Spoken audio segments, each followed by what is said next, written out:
friends, today I would like to talk to you about gifts and consequences in conjunction to both Parshat Hashavua, Vayeshev, and the upcoming festival of Hanukkah. It's that time of year, nights are longer, and we are preparing to light up the darkness with the candles of our menorahs. So traditionally on Hanukkah, geld, meaning money, is distributed to our children, to our grandchildren, to our friends. But for many, many people, this is also a season to give the kind of gifts that are packed in wrapping paper and ribbons. And so, in the spirit of living with the times, applying insights from the beautiful weekly Torah portion to our everyday life, that can we learn from this beautiful Parshat Vayeshev and the message about gifts and consequences. We are told in the Torah that Yaakov Avinu, our forefather Jacob, loves his son Joseph, the first child of Yaakov's favorite wife, Rachel, more than he loves his 11 other sons. So Yaakov gives Joseph a special gift. It's a unique coat called Ktonet Pasim, woven in the multicolored stripes. And seeing that Yosef is being given, in a way, a professional treatment by the father, the brothers became zealous. The Torah describes how the brothers considered killing him, but instead throw him into a pit filled with scorpions and snakes, and then selling to a band of traveling spice merchants headed for Egypt.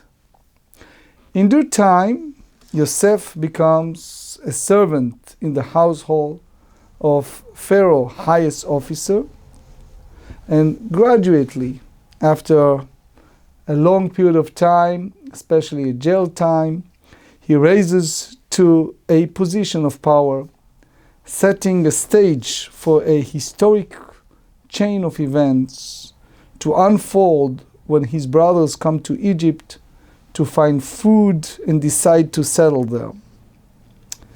One thing leads to another, and before you know it, the Jewish people end up as slaves to Pharaoh for hundreds of years. And to think it's all started, yes, with a father just giving a gift to his son. What are we to make of this? Is it wrong to give gifts? Of course not. Everything that happened to Yosef took place for a reason and was necessary in order for the Jewish history to progress the way the Almighty intended. Still, the story of Yosef's coat is a compelling illustration of the way in which a single action, giving a gift, can create a domino effect as its consequences ripple through the lives of others. A thoughtfully chosen gift brings joy to both the giver and the recipient. Is it an expression of bond between the two people?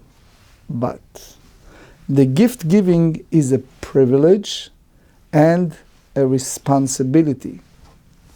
As we have seen, a gift can be and can have powerful effects on others. When you give someone a present, consider the consequences. Why did you choose this particular gift. What exactly is the message? How do you expect the person to respond to it?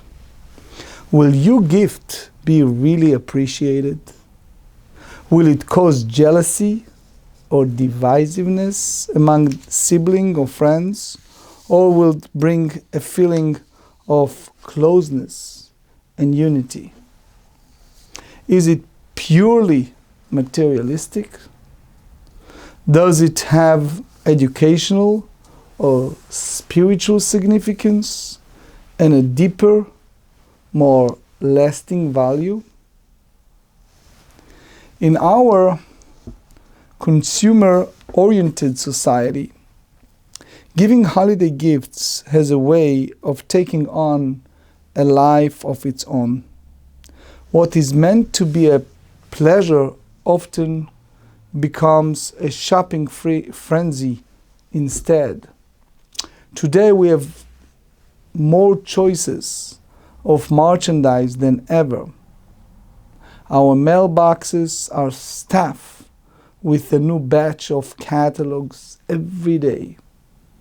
The internet offers every imaginable item in every possible size and color, all at your fingerprints with a click of a mouse. It can feel sometimes quite overwhelming. So on Hanukkah, we are celebrating the victory of the Maccabees over King Antiochus of Syria, who wanted us, the Jewish people, to reject Judaism and worship pagan gods. Fortunately, we won the battle years ago. Now we need only live by its message, that the Jewish people have a right to be different and the obligation to stand up for what we believe in. We are blessed that we received the ultimate gift more than 3,000 years ago, our Torah, which is God's blueprint for a happy and productive life.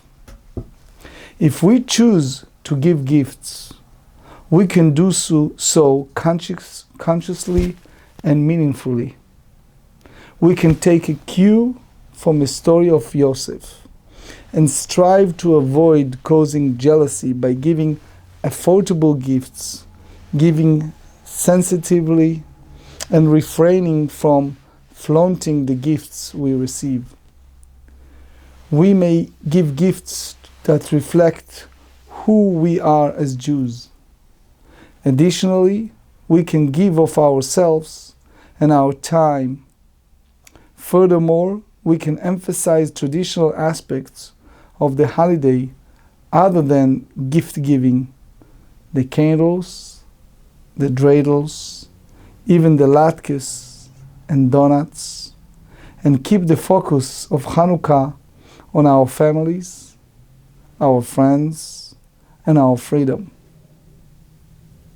May the brightness of the Hanukkah lights help dispel the darkness of the world.